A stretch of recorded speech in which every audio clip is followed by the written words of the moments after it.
Hello friends, I Vishal Kaushik welcome you all to SSB Wings YouTube channel. So guys, this is the second video of the powers of president in the polity series.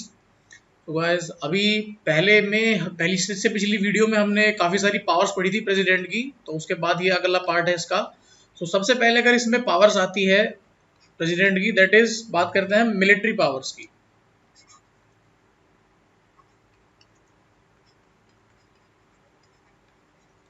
Military powers, बस military powers क्या होता है? सबसे पहले military powers में आप ये समझ लो कि जो प्रेसिडेंट होता है that is supreme commander, supreme commander of the president is the supreme commander of Indian arm forces. चाहे नेवी हो, चाहे आर्मी हो, चाहे एयरफोर्स हो, तीनों के सुप्रीम कमांडर होते हैं। हिंदी वाले लिख सकते हो कि भारत का राष्ट्रपति भारत के सैन्य बलों का सर्वोच्च सेनापति होता है। और ये पोस्ट हमने कहाँ से ली है, इसको स्टार मार्क करके लिख देना, फ्रॉम यूएसए। ये जो चीज है supreme commander of Indian arm forces, that is from United states of America. दूसरी चीज, जो हमारे प्रेसिडेंट हैं वो अपॉइंट करते हैं, the president of India appoints किसे? Chief of army staff, chief of air staff तथा चीफ ऑफ नेवल स्टाफ। ठीक है, तीनों सेना के जो भी अध्यक्ष हैं, मतलब आपका chief of army staff, chief of air staff CAS और chief of naval staff, chief of आपका चीफ ऑफ नेवल स्टाफ, मतलब इसके अंदर जनरल, इसके अंदर आपका एयर चीफ मार्शल, और इसके अंदर आपका जो आपका होता है एडमिरल बोलना, जो हाईएस्ट पोस्ट होती है, ऊपर देख लेना आप लोग, मतलब जो हाईएस्ट रैंक होती है नेवी के अंदर, उसको जो मतलब हेड करते हैं।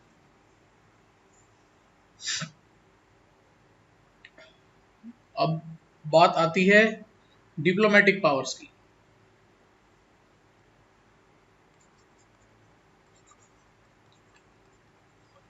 डिप्लोमेटिक पावर्स क्या होती हैं? इसको हम बोलते हैं कूटनीतिक शक्तियां हिंदी में।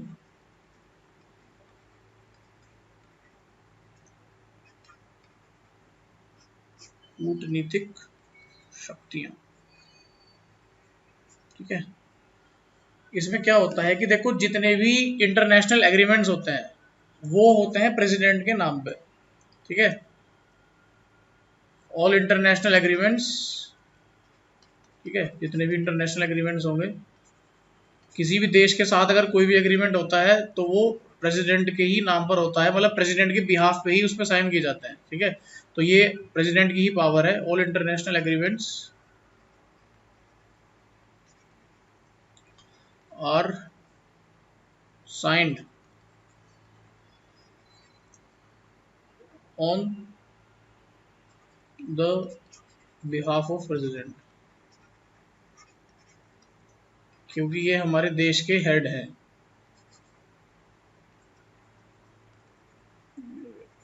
दूसरी चीज, जो ही रिप्रेजेंट इंडिया ऑन वेरियस, जितने भी आपके ग्लोबल प्लेटफॉर्म्स हैं, ठीक है, तो वो भारत का प्रतिनिधित्व करते हैं। बहुत मतलब बहुत ज़्यादा जितने भी मतलब बड़े बड़े अंतर्राष्ट्रीय मंच होते हैं, जैसे आपका यूएन है या कोई और भी, मतलब ब्रिक्स है, ये भी है। तो अगर कोई आदमी इंडिया से या कोई मिनिस्टर इंडिया से जाता है तो वो डायरेक्टली आपका रिप्रेजेंट करता है हमारे प्रेसिडेंट ऑफ इंडिया को। ठीक है, ही रिप्रेजेंट्स इंडिया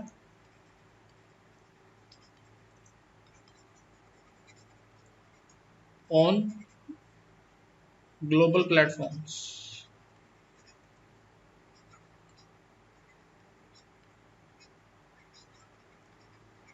ठीक, और दूसरी चीज, ही अपॉइंट्स द,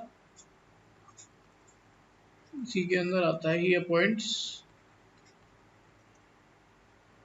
द ब्यूरोक्रेट्स, या आप इसको वो भी बोल सकते हो जो राजदूत होते हैं ना, राजदूत मतलब, या उच्चायुक्त, काउंसलर बोल सकते हो, या डिफरेंट डिफरेंट कंट्रीज के अंदर कॉन्सुलेट होते हैं, ठीक है। तो वो जो होता है बाहर डिप्लोमेट्स जाते हैं इंडिया के, फॉरेन डिप्लोमेट्स, तो फॉरेन डिप्लोमेट्स को, दूसरे देश के फॉरेन डिप्लोमेट्स को इनवाइट करना और इंडियन डिप्लोमेट्स को बाहर जाके बाहर भेजना, ठीक है। तो वो चीज़ आता है, मतलब हाई कमिश्नर कह सकते हो आप। ये पॉइंट्स द तुम्हारा bureaucrats,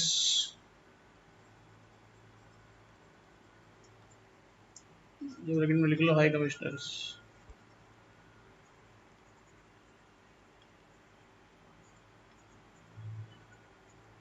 diplomats,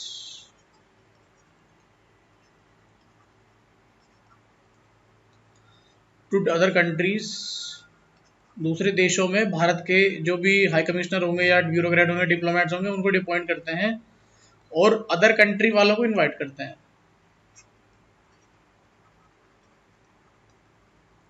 and invites foreign diplomats,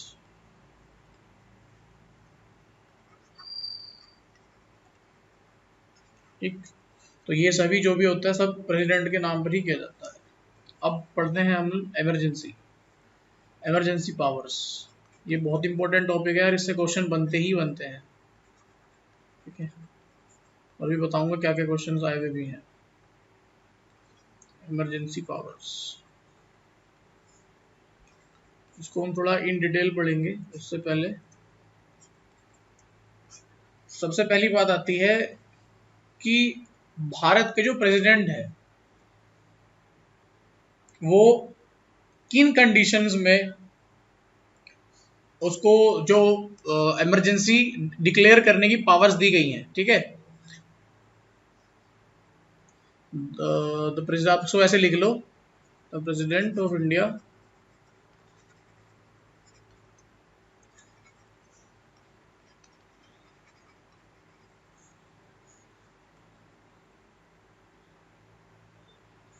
can declare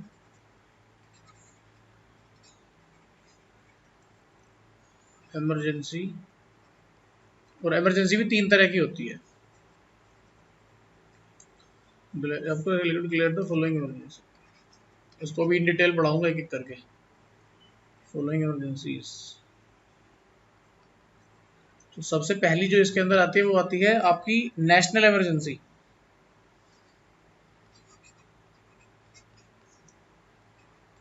national emergency, Hindi वाले लिख सकते हैं आपातकालीन शक्तियां, और भारत के राष्ट्रपति को निम्न परिस्थितियों में आपातकाल घोषित करने की शक्तियां प्राप्त हैं, ठीक है। नेशनल इमरजेंसी, ये है आर्टिकल 352 से 355, आर्टिकल 352 से 355 में, ठीक है। और दूसरा है आपका स्टेट इमरजेंसी,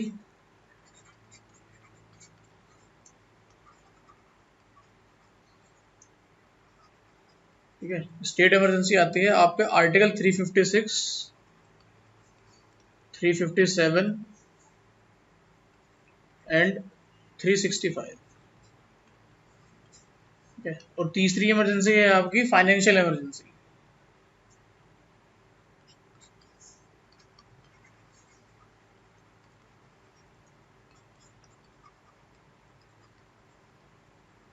फाइनेंशियल इमरजेंसी है आर्टिकल 360 में।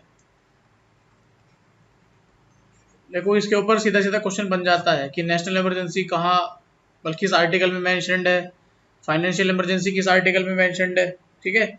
इसके ऊपर डायरेक्ट क्वेश्चन बन जाते हैं, ठीक है। तो हम अभी क्या करते हैं, सबसे पहले तो राष्ट्रीय आपातकाल मतलब कि नेशनल इमरजेंसी को एक बार समझ लेते हैं कि नेशनल इमरजेंसी एक्चुअली में होता क्या है, ठीक है। देखो इसके ऊपर क्वेश्चन आता ही आता है, इसको आप ध्यान से करो। सबसे पहले तो हम बात करते हैं, इसको मैं एक चार्ट टाइप में बनाता हूँ, आप उस चार्ट को समझना, ठीक है। सबसे पहले बात करते हैं 26 जनवरी 1950, जिस दिन हमारा संविधान लागू हुआ था, ठीक है, उस डेट में क्या प्रोविजंस थे, ठीक है। फिर बात करेंगे हम लोग 1975 की। फिर बात करेंगे 1977 की। और फिर 1978 में क्या हुआ था इसके अंदर, और आज 2021 के अंदर क्या प्रोविजंस है, ठीक है, आप जिस डेट के अंदर बैठे हो। तो बात करते हैं अगर हम 26 जनवरी 1950 की, और अगर बात होती है नेशनल इमरजेंसी की, नेशनल इमरजेंसी,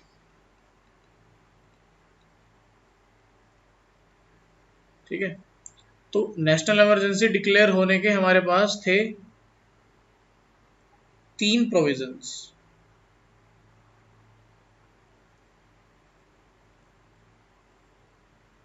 सबसे पहला प्रोविजन था आपका वॉर, ठीक है। सेकंड प्रोविजन था एक्सटर्नल एग्रेशन,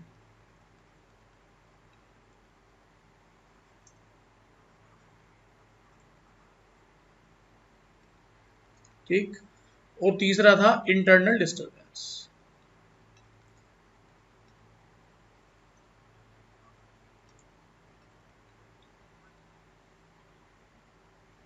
ठीक है। वॉर मतलब युद्ध, ठीक। एक्सटर्नल एग्रेशन मतलब बाह्य आक्रमण, बाहर से चीज अगर कोई देश हमारे देश पर अटैक कर दे, ठीक है। और इंटरनल डिस्टर्बेंस मतलब आंतरिक अशांति, ठीक, आंतरिक अशांति। तो युद्ध, बाह्य आक्रमण और आंतरिक अशांति, ये 3 प्रोविजंस थे, ठीक है। तो अगर आप इस चीज को ध्यान से देखो तो इनिशियली जो स्टार्टिंग के 2 पार्ट हैं, दीज आर एक्सटर्नल इमरजेंसी, ठीक है, क्योंकि एक्सटर्नल फैक्टर्स के अकॉर्डिंग ही ये दोनों चीजें अप्लाई की जा रही हैं। और this was the internal emergency.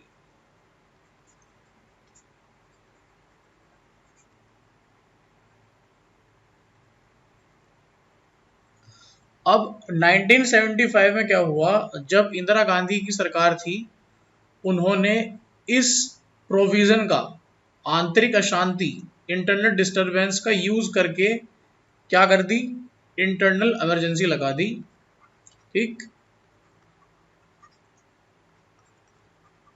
इन्होंने लगा दी इंटरनल इमरजेंसी, किसने, बाय इंदिरा गांधी,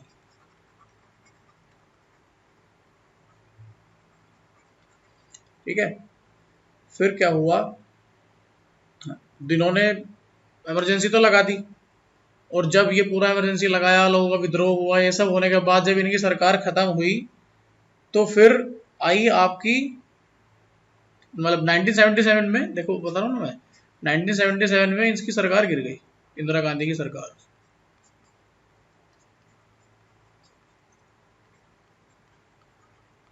फिर अगेन 1977 में हुए फिर से इलेक्शन,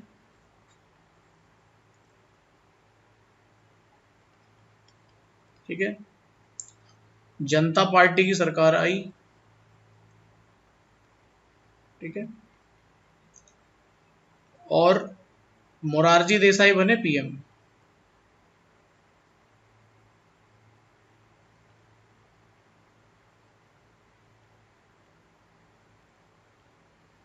तो इनकी जब सरकार बनी तो इनकी सरकार ने कमेटी बनाई, शाह कमेटी, जो कि ये इमरजेंसी के प्रोविजंस को देखने के लिए, क्योंकि जब इमरजेंसी लगी थी काफी देश के अंदर बहुत ज्यादा एक अराजकता फैल गई थी, तो उसकी रिपोर्ट पेश करने के लिए शाह कमेटी का गठन हुआ,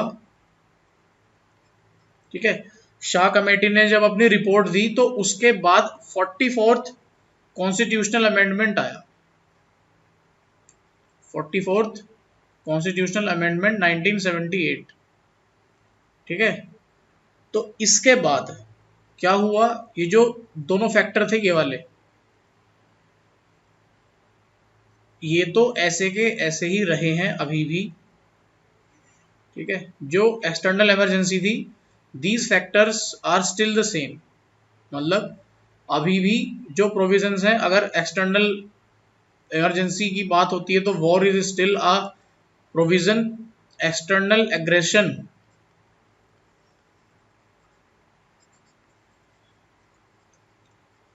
इज स्टिल अ प्रोविजन। लेकिन ये जो आंतरिक अशांति थी, ठीक है, इस आंतरिक अशांति को बदलकर एक दूसरा प्रोविजन लाया गया, दैट इज आर्म्ड रिबेलियन, मतलब सशस्त्र विद्रोह। ठीक, और आज हम 2020 में, सॉरी 2021 में बैठे हुए हैं। आज 2021 में भी यही प्रोविजंस एप्लीकेबल है। ठीक है, अब सीडीएस में क्या क्वेश्चन आया था, सीडीएस में क्वेश्चन ये आया था कि which one of the following is not the provision should declare the national emergency, और उसके अंदर 4 ऑप्शन थे। सबसे पहला ऑप्शन था उसके अंदर वॉर, दूसरा ऑप्शन था एक्सटर्नल एग्रेशन, तीसरा ऑप्शन था इंटरनल डिस्टरबेंस, और फोर्थ ऑप्शन था आर्म्ड रिबेलियन। तो आप मेरे को कमेंट करके बताओ कि इसका सही आंसर क्या है। ठीक है, किस प्रोविजन के अकॉर्डिंग आज की डेट में नेशनल इमरजेंसी डिक्लेयर नहीं की जा सकती। ठीक है, चलो आगे बढ़ते हैं।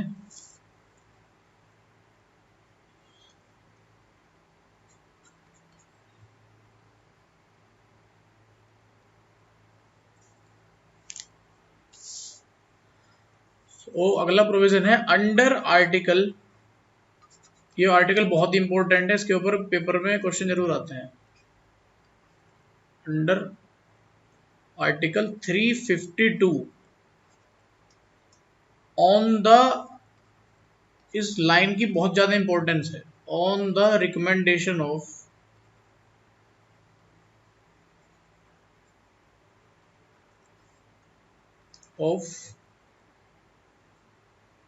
Central cabinet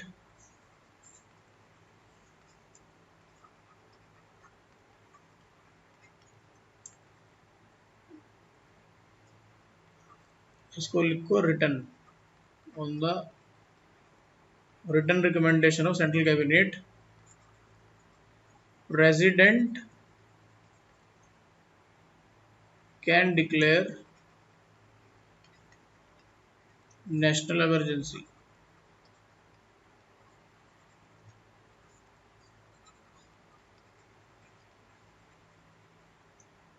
For the following conditions,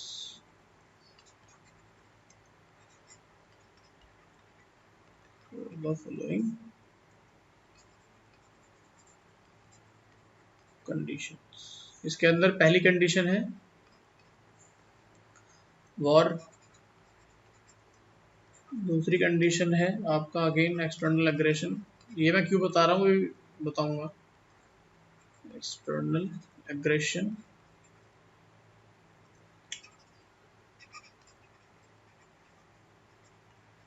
ठीक है, और तीसरा आर्म्ड रिबेलियन।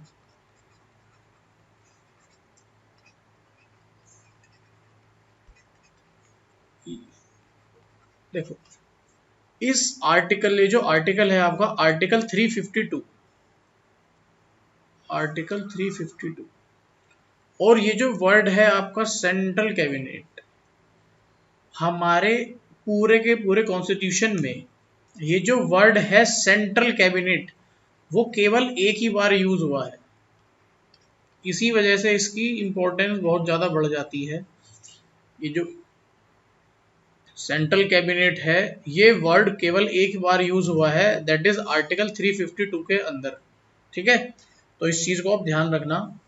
कि जो सेंट्रल कैबिनेट वर्ड है ये हमारे कॉन्स्टिट्यूशन में केवल और केवल एक ही बार यूज किया गया है, उसके अलावा इसका कहीं यूज नहीं किया गया है। ठीक है, अब नेशनल इमरजेंसी के कुछ प्रोविजंस हैं। ठीक है, क्या प्रोविजंस हैं आप लिख लो कि नेशनल इमरजेंसी जो है, नेशनल इमरजेंसी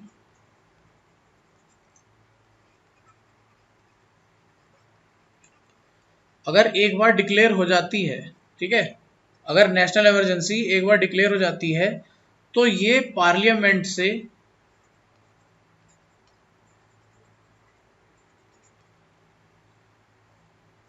पास हो जानी चाहिए विद इन 30 डेज। ठीक है, मतलब मैंडेटरी कंडीशन है, अगर नेशनल इमरजेंसी पार्लियामेंट से, इसको लिख देता हूं, मस्ट बी पास्ड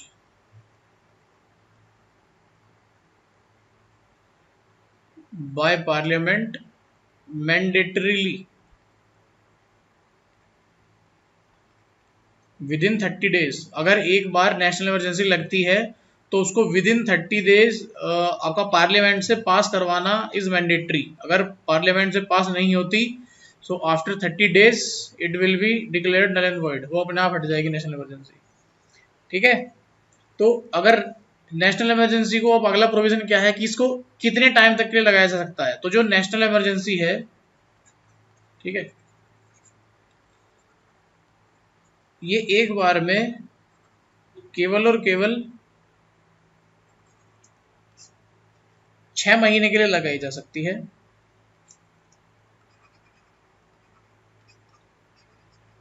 एक बार में, लेकिन इसको पार्लियामेंट से पास करवा कर अगेन 6 मंथ्स के लिए बढ़ाया जा सकता है। उसके बाद पास करवा के फिर से अगेन 6 मंथ्स के लिए बढ़ाया जा सकता है। पास करवा के फिर से अगेन 6 मंथ्स के लिए पास कराया जा सकता, मतलब बढ़ाया जा सकता है।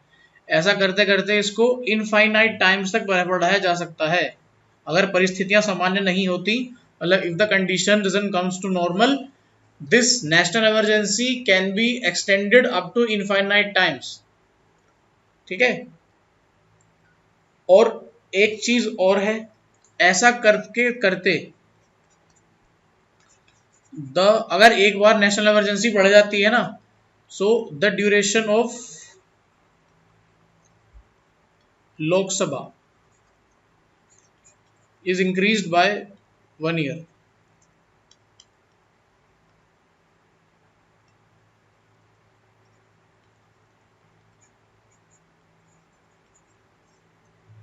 If national emergency is declared, अगर एक बार राष्ट्रीय आपातकाल घोषित किया जाता है, ठीक है, तो जो लोकसभा होती है उसका जो वर्किंग पीरियड होता है वो 1 साल के लिए बढ़ जाता है।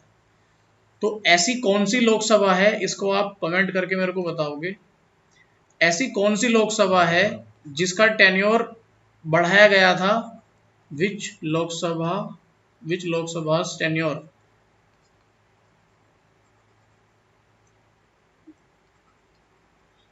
increased by 1 year।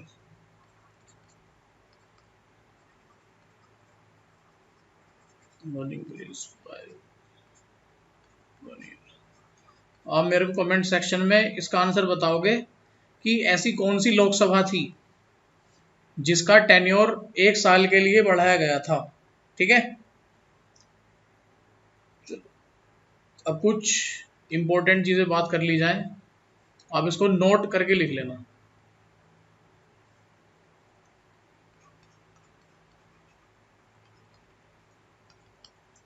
इसमें जो सबसे पहली बात आती है, ठीक है, तो जब राष्ट्रीय आपातकाल की घोषणा की जाती है, ठीक है, आप इसको लिख लो, when national emergency is declared,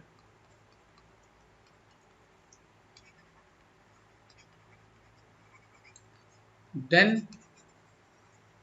under article that under article 358 अनुच्छेद 358 के अनुसार जब राष्ट्रपातकाल की घोषणा की जाती है तब संविधान के अनुच्छेद 358 के अनुसार मौलिक अधिकारों में वर्णित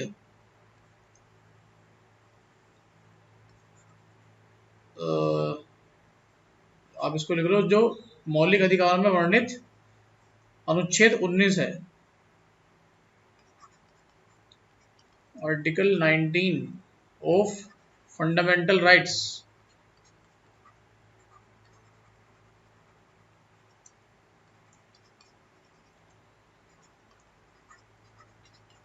is suspended immediately.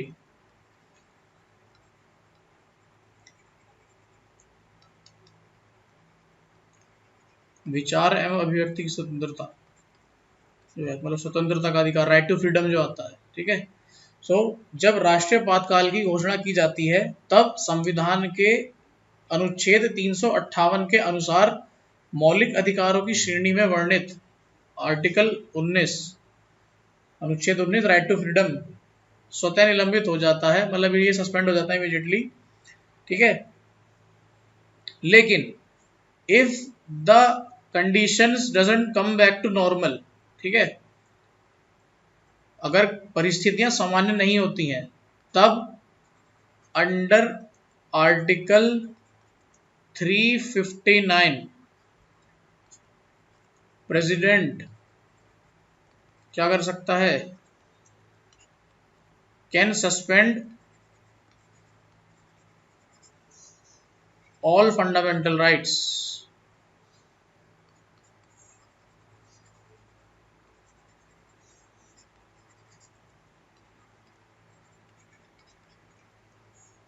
Accept article 20 and 21,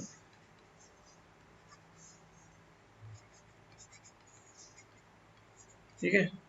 तो एक बार फिर से बता देता हूं कि जब राष्ट्रपातकाल की घोषणा की जाती है तब संविधान के अनुच्छेद 358 के अनुसार मौलिक अधिकारों की श्रेणी में वर्णित अनुच्छेद 19 राइट टू फ्रीडम मतलब स्वतंत्रता का अधिकार स्वतः निलंबित हो जाएगा, it will get suspended with immediate effect. परंतु यदि परिस्थितियां नियंत्रण में नहीं है, if condition doesn't come back to normal, then president can suspend all fundamental rights except article 20 and 21। राष्ट्रपति अनुच्छेद 359 के अनुसार सभी मौलिक अधिकारों को निलंबित कर सकता है, अनुच्छेद 20 एवं 21 को छोड़कर, ठीक है। अब आर्टिकल 20 और आर्टिकल 21 बता देता हूँ क्या क्या है, ठीक है। आर्टिकल 20 है अपराधों के लिए दोष सिद्धि के संबंध में संरक्षण, ठीक है, इसको बाद में पढ़ाऊंगा आपको। और आर्टिकल 21 है, आपको जो फंडामेंटल राइट्स पढ़ेंगे इनको इन डिटेल पढ़ेंगे, काफी डेप्थ में जाके एक भी क्वेश्चन बाहर नहीं जाएगा इससे। और ये है प्राण एवं दैहिक स्वतंत्रता, ठीक है, मतलब right to life and freedom एक करके है। और ये राइट अगेंस्ट ये गिरफ्तारी वगैरह ये होता है इसके अंदर, दो सिद्धि मतलब खुद के ऊपर ही, मतलब अपने आप के ऊपर वो करना पड़ता है इसके अंदर कि ये क्राइम मैंने नहीं किया नहीं किया, मतलब वो वाला प्रोविजंस है इसके, आपको पढ़ाऊंगा इन डिटेल में जब आगे पढ़ेंगे इसको, ठीक है। और एक चीज और है, आप लिखो इसमें कि इंडिया में, भारत में अभी तक केवल 3 बार आपातकाल की घोषणा की गई है, मतलब इसमें ऐसे लिख लो, national emergency,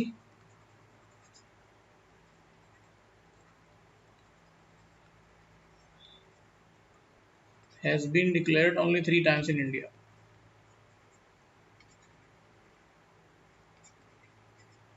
Has been declared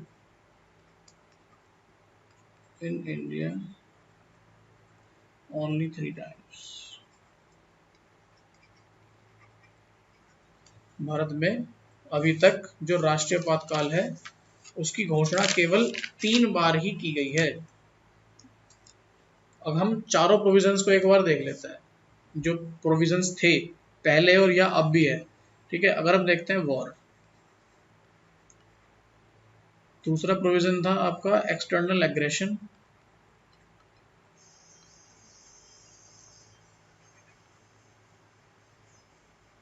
external aggression, तीसरा इंटरनल डिस्टर्बेंस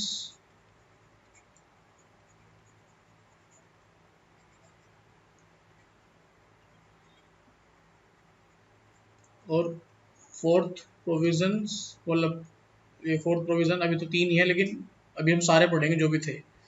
ये है आर्म्ड रिबेलियन।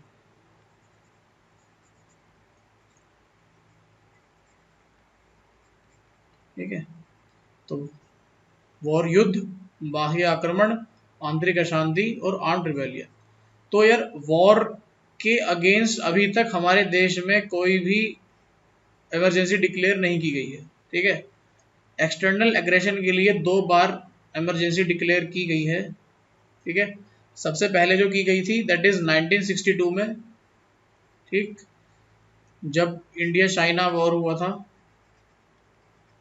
क्योंकि हमारे ऊपर आक्रमण हुआ था बाहर से, so it was a external aggression, India China war. And second time it was declared इन 1971, जब पाकिस्तान से लड़ाई हुई थी, इंडो पाकिस्तान वॉर, जिसके अंदर बांग्लादेश लिबरेशन हुई थी। India Pakistan war.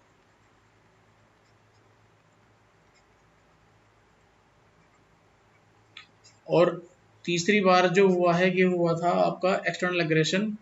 ये खाली एक ही बार हुआ है, जो कि 1975 से 1977,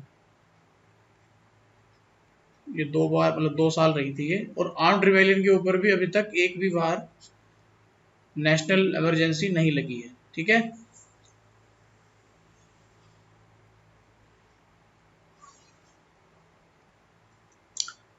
सो नेक्स्ट इज आपका स्टेट इमरजेंसी।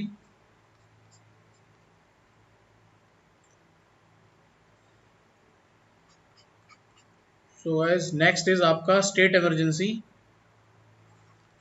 मतलब राज्यपातकाल, state emergency.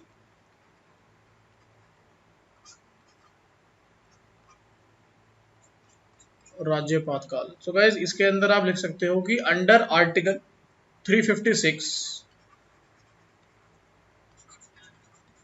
Under article 356 on the written recommendation of, on the written recommendation of governor of state,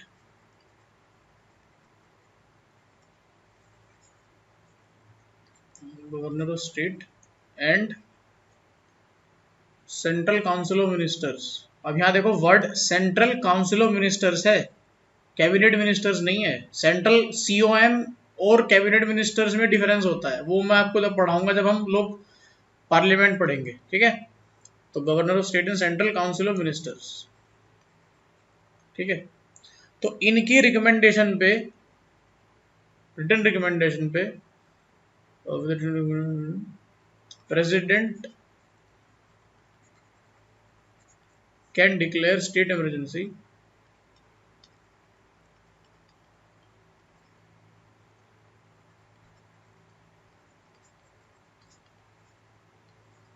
state emergency on the following conditions।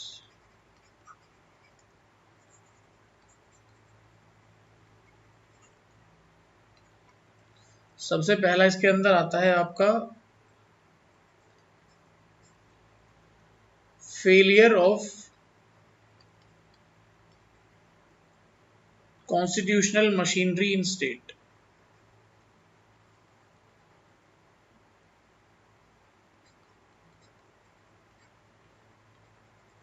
Failure of constitutional machinery in state,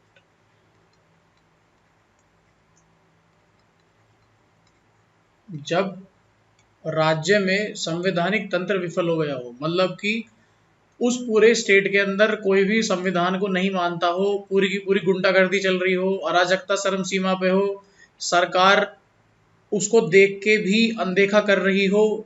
ठीक है, संविधान की धज्जियां उड़ रही हो पूरे के पूरे राज्य में, उस केस के अंदर इसको अप्लाई किया जा सकता है on the written recommendation of आपका governor of state and central council of ministers. दूसरा प्रोविजन ये है कि अगर वहां की सरकार संविधान के अनुसार काम ना कर रही हो, इफ स्टेट गवर्नमेंट जो है वहां की state government not working according to constitution, working according to constitution.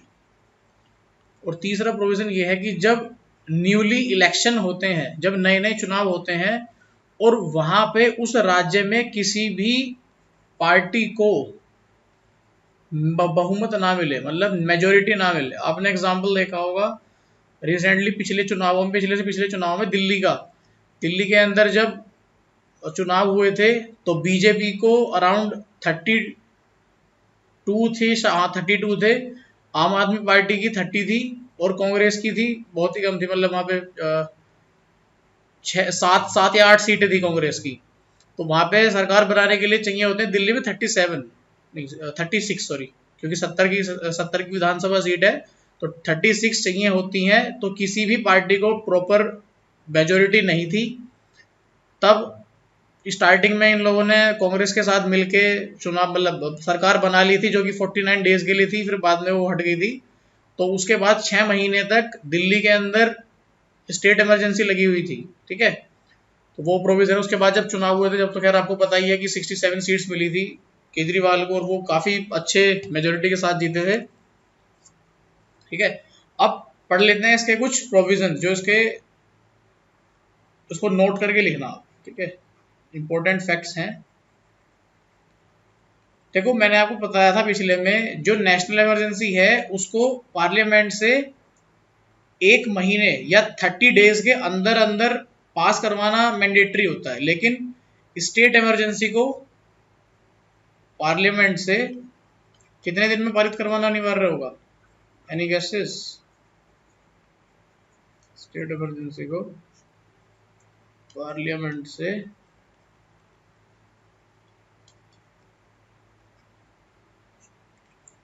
60 days, ठीक है। स्टेट इमरजेंसी को पार्लियामेंट से विद इन 60 डेज पास करवाना मैंडेटरी होता है, एल्स ये खुद नल एंड वॉइड हो जाती है, ये हट जाती है खुद ही, ठीक है। दूसरा प्रोविजन देखो ये है कि जैसे मैंने वहां बताया था आपको कि हर बार 6 6 महीने बाद संसद की में उसकी मीटिंग मतलब डिस्कशन करके संसद से मतलब उसको पास करवा के अगेन 6 6 महीने के लिए बढ़ाया जा सकता है, ठीक है।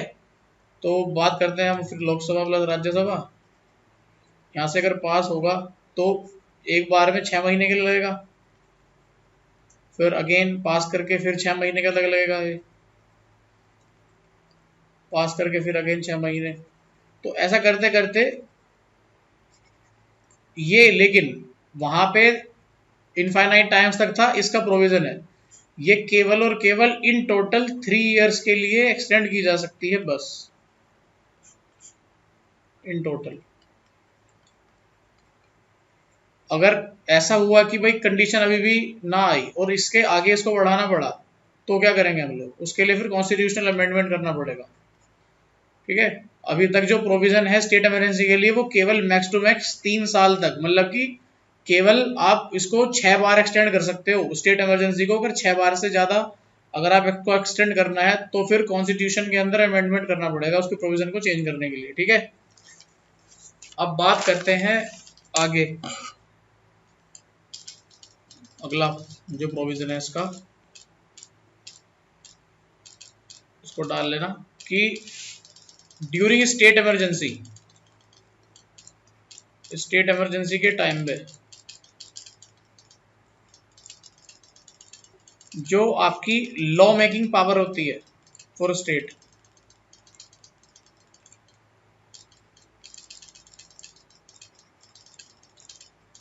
Law making power of state, ये किसके हाथ में चली जाती है? पार्लियामेंट,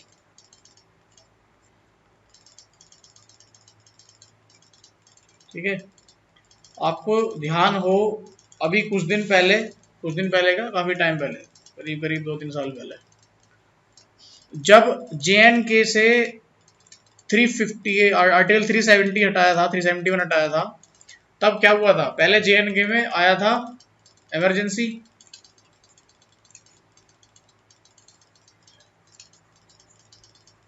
ठीक। अब वहां अगर इमरजेंसी आ गई थी तो वहां के लिए कानून बनाने का अधिकार किसके हाथ में आ गया था? पार्लियामेंट के। और parliament was acting as again constituent assembly for JNK, और उन्होंने बिल पास करके ये आर्टिकल 371 हटा दिया। आर्टिकल धारा 370, सॉरी 370, 370। बड़ा कलाकारी के साथ ये काम हुआ था खैर उस टाइम पे, ठीक है। तो जब भी स्टेट इमरजेंसी लगती है, वहां का लॉ मेकिंग का जो भी पावर होती है वो आ जाती है पार्लियामेंट के हाथ में, धारा 370। अब अगला प्रोविजन, एक जो मतलब नोट करके लिख लो कि ड्यूरिंग आपका state emergency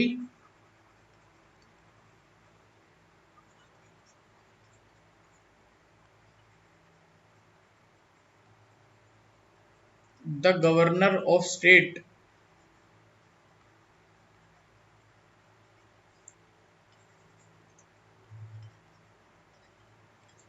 acts as agent of central government, केंद्रीय सरकार के एजेंट के तौर पर काम करता है, मतलब ये प्रॉपर वर्ड है एजेंट कॉन्स्टिट्यूशन में।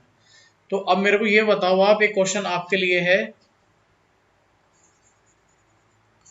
अगेन, ये आया हुआ है एग्जाम में, ठीक है। So which was the first state, और ऑप्शन भी बताऊंगा, ऑप्शन क्या थे। Which was the first state where state emergency was declared.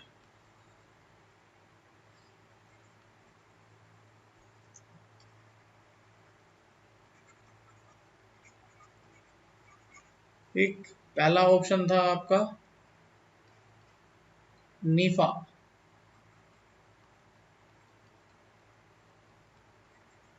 इसका मतलब था नॉर्थ ईस्ट फ्रंटियर एजेंसी।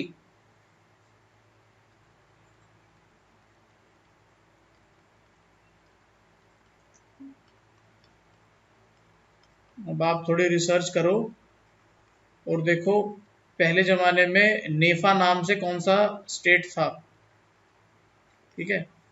दूसरा ऑप्शन आया था उसके अंदर कुर्ग, खुद से देखो आप रिसर्च करके किस स्टेट को पहले कुर्ग बोला जाता था। फिर ऑप्शन आया था अवध, फिर से रिसर्च करो कि किस जगह को अवध बोला जाता था। अगेन ऑप्शन आया था पेप्सू। तो आप देखो किस स्टेट का पहले क्या नाम था और पहली नेशनल इमरजेंसी कहाँ पे आई थी, ठीक है। आप कमेंट सेक्शन में करके बताओ मेरे को। अब बात करते हैं वित्तीय आपातकाल की, that is financial emergency.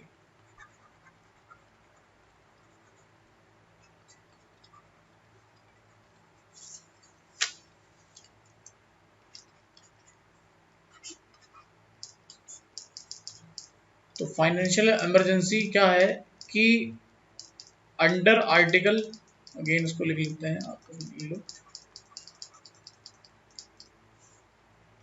Under, ये क्वेश्चन सीधा सीधा आया हुआ है कि किस आर्टिकल के अंदर फाइनेंशियल इमरजेंसी के प्रोविजंस हैं। Under article 360 on written recommendation of किसके,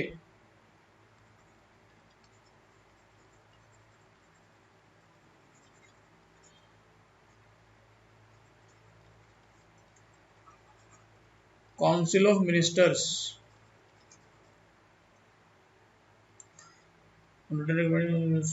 president of India can declare state emergency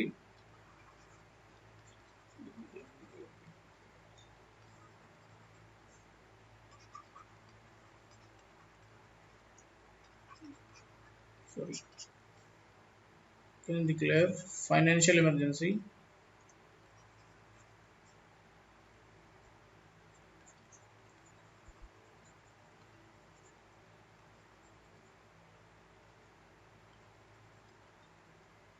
on following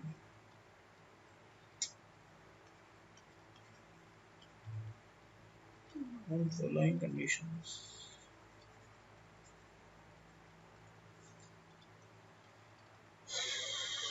तो पहला प्रोविजन है इसमें, यदि देश का वित्त खतरे में हो, मतलब देश का पैसा खतरे में हो, उस पे कहीं बाहर से कोई लूटमार डकैती या कुछ ऐसा काम हो रहा हो भाई, जो हमारा रिजर्व है जहाँ पे, वहाँ पे कोई एक्सटर्नल अटैक या उसको लूटने की वो हो रही हो, तब the money of India is not safe. when the money of India is not safe।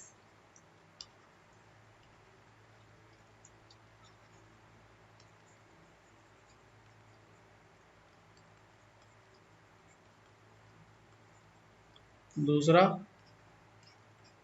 जब देश की जो हमारी अर्थव्यवस्था है वो सुचारू रूप से ना चल रही हो, ठीक है, व्हेन इकोनॉमी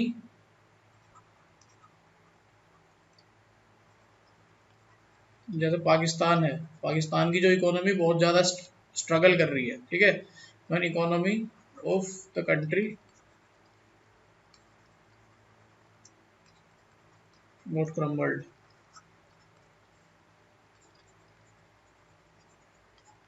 ठीक, ये दो कंडीशन है जिनके अकॉर्डिंग आपका वित्त आपातकाल लाया जा सकता है। तो एक बार बता देता हूँ हिंदी वालों के लिए, अनुच्छेद 360 के अनुसार भारत का राष्ट्रपति केंद्रीय मंत्री परिषद की लिखित सलाह पर निम्न परिस्थितियों में वित्तीय आपातकाल की घोषणा कर सकता है। पहला, यदि देश का वित्त खतरे में हो, और दूसरा, यदि देश की अर्थव्यवस्था सुचारू रूप से ना चल रही हो। ठीक है, तो अगेन जैसे पहले बात हुई थी, इसको पार्लियामेंट से आपका फाइनेंशियल इमरजेंसी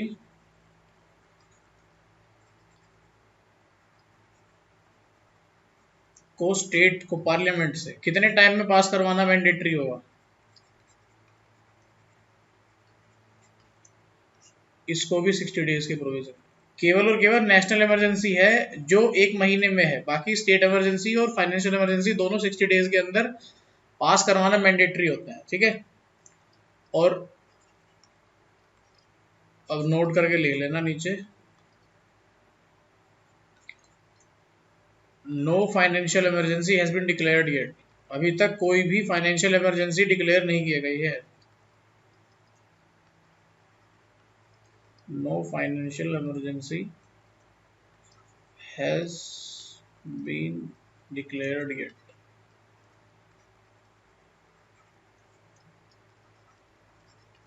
ठीक, आता है दूसरा कि वित्तीय आपातकाल के दौरान सरकारी कर्मचारियों तथा न्यायाधीशों की सैलरी में कटौती की जा सकती है। मतलब गवर्नमेंट एम्प्लॉयज, ठीक है, एंड जजेस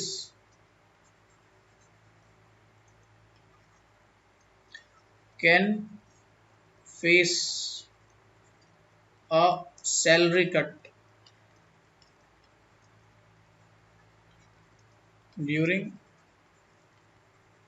फाइनेंशियल इमरजेंसी। ठीक है,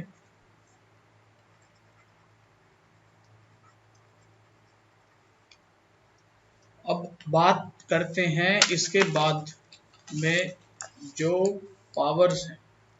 ठीक है, इसके बाद जो पावर आती है प्रेसिडेंट की, दैट इज वीटो पावर।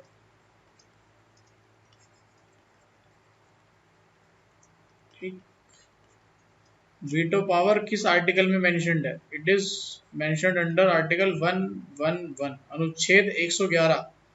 ठीक है, अनुच्छेद 111 में वर्णित है वीटो पावर। तो हमारे जो प्रेसिडेंट को है वो मतलब 3 तरह की वीटो है दी गई है जो है। सबसे पहली तो है आपका एब्सोल्यूट वीटो। इसका नाम है एब्सोल्यूट वीटो। हिंदी वाले लिख सकते हैं पूर्ण, मतलब इसके 3-4 वर्ड आ जाते हैं हिंदी में, ठीक है। पूर्ण, निरपेक्ष,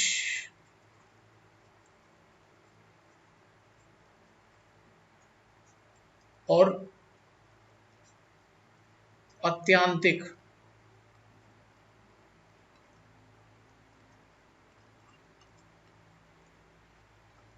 वीटो। तो बात करते हैं क्या कहता है एब्सोल्यूट वीटो, ठीक है।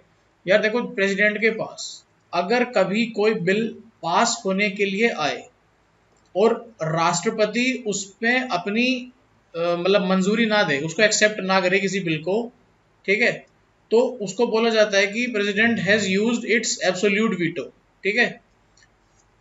मतलब if president rejects any bill, if president rejects any bill, then it is said that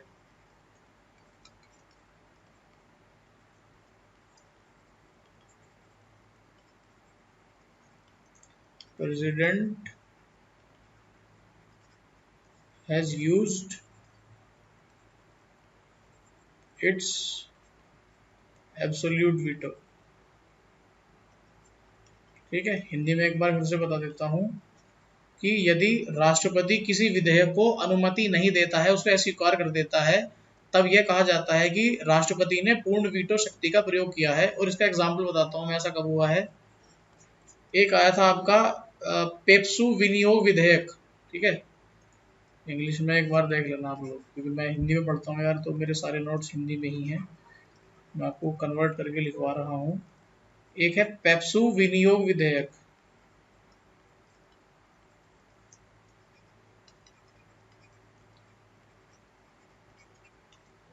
1954।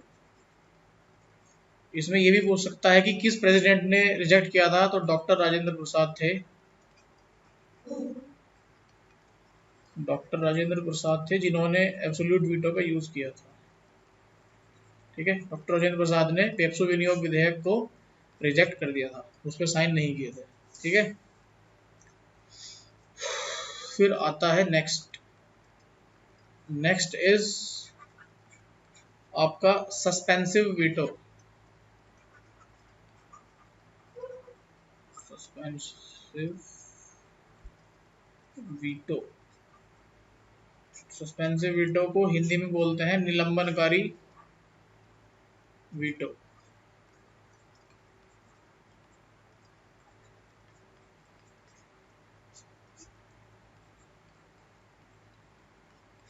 So निलंबनकारी veto क्या होता है कि यार देखो, जब प्रेसिडेंट जो है वो किसी बिल पे या किसी विधेयक को और उसके इफेक्ट को सस्पेंड करने के लिए अनुमति देने से मना कर दे, मतलब कि मान लो अगर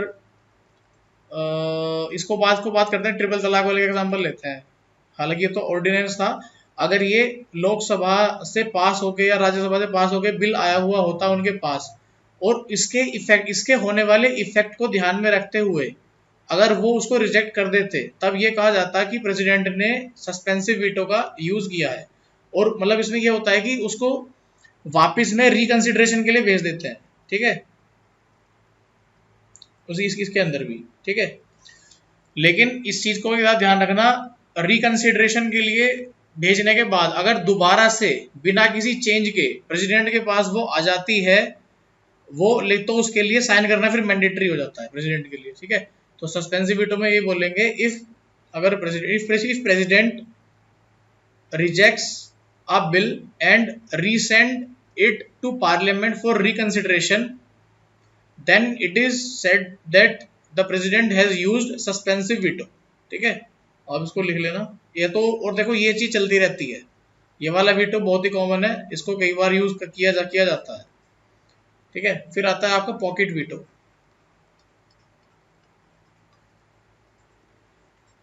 पॉकेट वीटो का मतलब है कि जब कोई विधेयक या कोई बिल प्रेसिडेंट के पास आता है, तो ना तो उसको रिजेक्ट करे, ठीक है, रिजेक्ट करके उसको वापस ना तो रिकंसिडरेशन के लिए भेजे,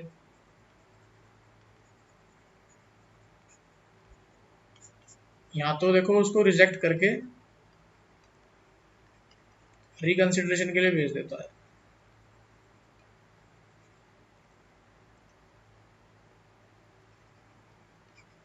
ठीक है, तो यहाँ पे ना तो रिजेक्ट करे ना रिकंसिडरेशन के लिए भेजे और उसको अपने पास रखे, ठीक है, तब उसे कहा जाता है कि president has use pocket veto. ठीक है, और ये इसका एग्जाम्पल क्या है, कब हुआ था ये, तो ये ज्ञानी जैल सिंह जो हमारे प्रेसिडेंट थे, ज्ञानी जैल सिंह, इन्होंने इंडियन पोस्टल रिफॉर्म का जो बिल आया था उसको ना तो पास किया था और ना उसको वापस भेजा था, इंडियन पोस्टल रिफॉर्म बिल। ठीक है, तो गाइस पॉलिटी सीरीज की इस वाली वीडियो में सिर्फ इतना ही। आगे अगले टॉपिक्स के लिए हमारे साथ बने रहें, और अगर आपने पिछली वीडियो नहीं देखी हैं तो आप प्लेलिस्ट में क्लिक करके पुरानी वीडियोस भी देख सकते हो। ठीक है गाइस, थैंक यू ऑल, जय हिंद।